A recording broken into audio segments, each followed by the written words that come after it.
gartee gaafii daarektiidha si gaafate gaafii tana keessatti quwwaa kana yoo rasuula sallallahu alaihi wasallam nabiyyirraa dhagahe akkanattiin dhagahe haa jedhu reefuun tana anis dhagaheetiin jira ustaaz Hamzaan ani nabii fi rabbii fi nabirraa qofan furadhaa jee jira.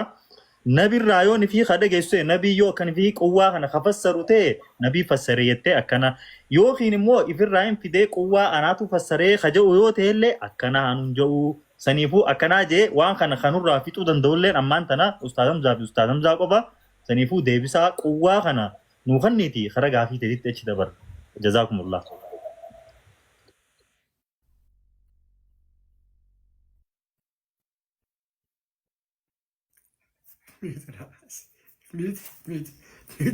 Aku bagara nakam degara toba.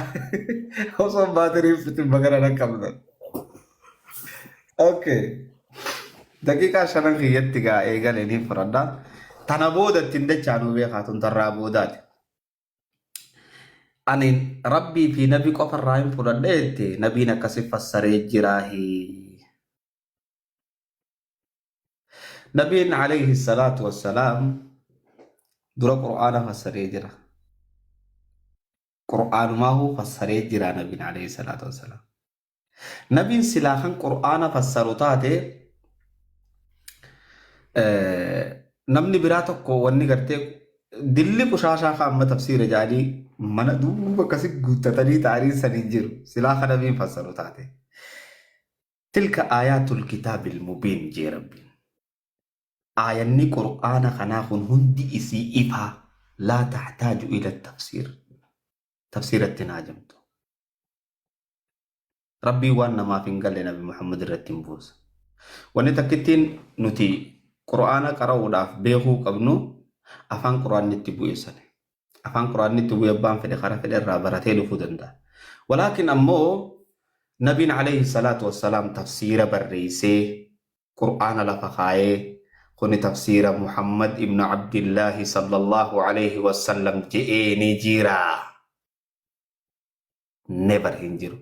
Rabbumaatu nuu hime tilka ayatul kitaabil mubiin. Ayanni Qur'aana kanaa hundi bayaana.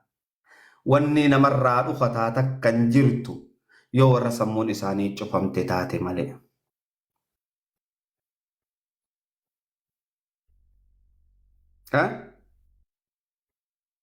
Ustaaza quwwaa sanirratti nuu deebi'i quwwaa Quwwaa yes quwwuma irratti isin deebi'u jira bar.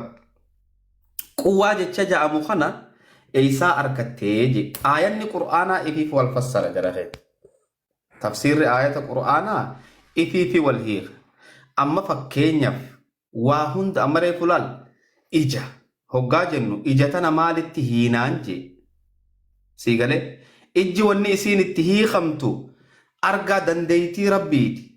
واصنع الفلك بأعيننا إجتين يندلقر دوغاجو إجا ظاهراتي ميت تيخا خينيا جتشودا تيخا خينيا تنافو آيان نغرتي يد جام تخوني حركتي أوتوماتيك واني دفينو هيسي ستاك كنجر يو حركتي خهينو تاتي مشركة تاناو ربي تكفر أوتوماتيك ربي فرقا قون ربي في ميلا قون ربي في إجا قون ربي في غرتي أكا إسان قون نتي تفا قون تناف يد بك جامتو تنا حركتي مالي فيتي يو خنان جتو تاتي قرآني واضحة يروني فئتي وان خنتي هيتو حركرتي ربين حركة رزقي لتي يرو غري حركة رزقي لتي قرآن ما خيست غلت أيديكم وقاجو واي حركة رحاسون انجرن سيغري جري يهوداسا تناف واني حركة جامي أستي نفخوني أي قوة مال جاء ربي سبحانه وتعالى آية قرآن خريفه هنا خيستي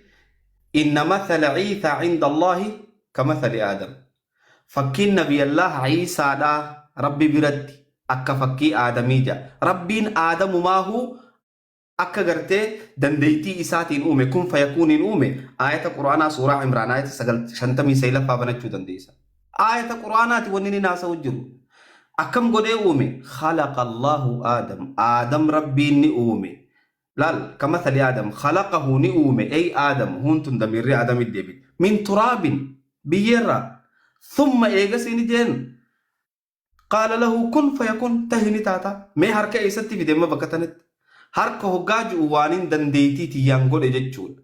Kana ammoo yoon fi eenyuutu akkasii hiikejee kana gaafatu taate nabiin tafsiiraa hun hiine deemtee akkumaati ulamaa'ii fudhattee asii naannoytu zamashkarii dhaqi ilaaliin je'een. Kana ala wanni biraa hafe hin jirtu jara kee. Wayiitu hafe yoo kan jettan taate amma afaan Oromootti yoon fakkeenya isinii fudhadhe mootummaan harka Abiyyii jirti yoo kan jennu taate harka kana jidduu jirti jechuudha miti. Maal jechuudha? Hay mee naa hiikaa kana. Mootummaan harka eenyu jirti yoggaa jennu? Harka zaahiraa baana. Aboo an harka keetiin jira akka feete na godhe yoggaa jaan harka zaahiraa kana. Dandeettiitee jalaan jira jechuu. Tanaaf Qur'aanni waadiha lafa ta'a. Tafsiira Nabi Muhammad fassaree as kaa'ee fudhadhu as viidiyoo kanaan jettu taate Nabi Muhammad tafsiira fassaruu irraa qulqullu. Maaliif jennaan tilka aayatul kitaabil mubiin Qur'aanni waan ifa ta'ee jiruuf jecha. Fitadhe. Okay. Ustaaz Muhammad banadhu muutirraa deebisaa Ustaaz Hamzaan deebise kanarratti yoo sin qoobsin lakkiin an qoobsine ragaa fi itti aanutti deemnaa jehi yoo si qoobse lakkiin an qoobsee jehi okay dubbadhu.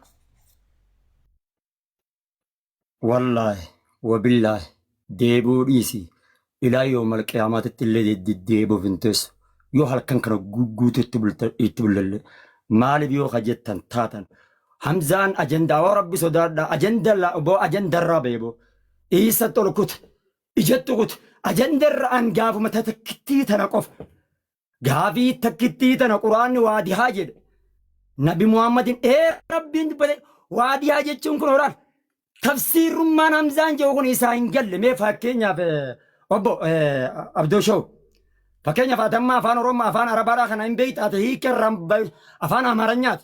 afaan Amaaranyyaati yoon ati afaan natti dubbattee hiikkaan isaa maali horoo jedhee gaafadhe hiikkaa tafsiira afaan Amaaranyaa naaf himamoo hin himne. Aboo akka nagaa tafsiira jechuun bara akkasii hiikkaadha bar hiikkaadha bar Arabaaf immoo quraanni duraanuu biluqatil gartee biluqa Arabaatiin mubiin ifa galaadha isaaniif ifa galaadha. Tayyib kun kana lafzi immoo quwwaatana isa ergar Rasulullah sallallahu alaihi wasallam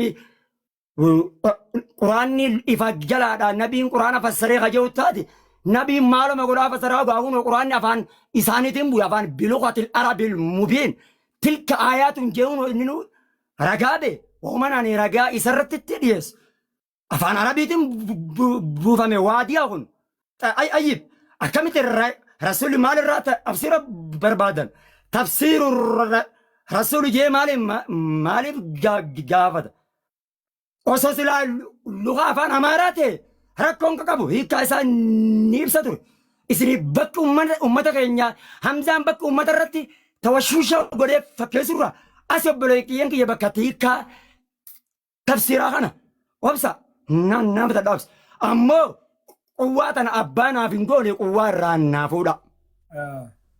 Shemama baay'ee. Hangam. Ayyee. Fayyaa ta'e galatoomii. Amma gaa akki goonu ati amma akkasii hin deebinetti fudhadhu gaafii Hamzaa.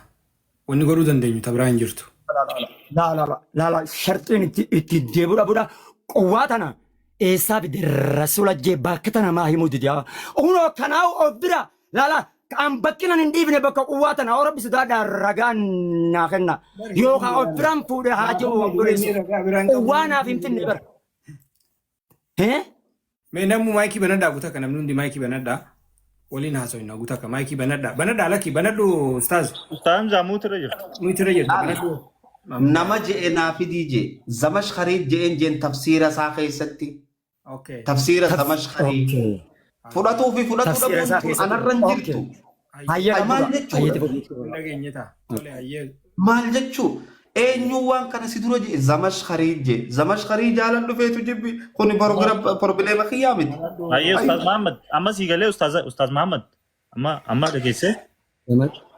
Mu'tazilaadha maali jaani aqidan isaa kun eessarraa fudhate jaani zamashkariin kun ammumaan tana maal jedhaan nama tokko qoqala akka waliin diine haasawuun isaa obboleeyyan nama namni kumaar sadiifi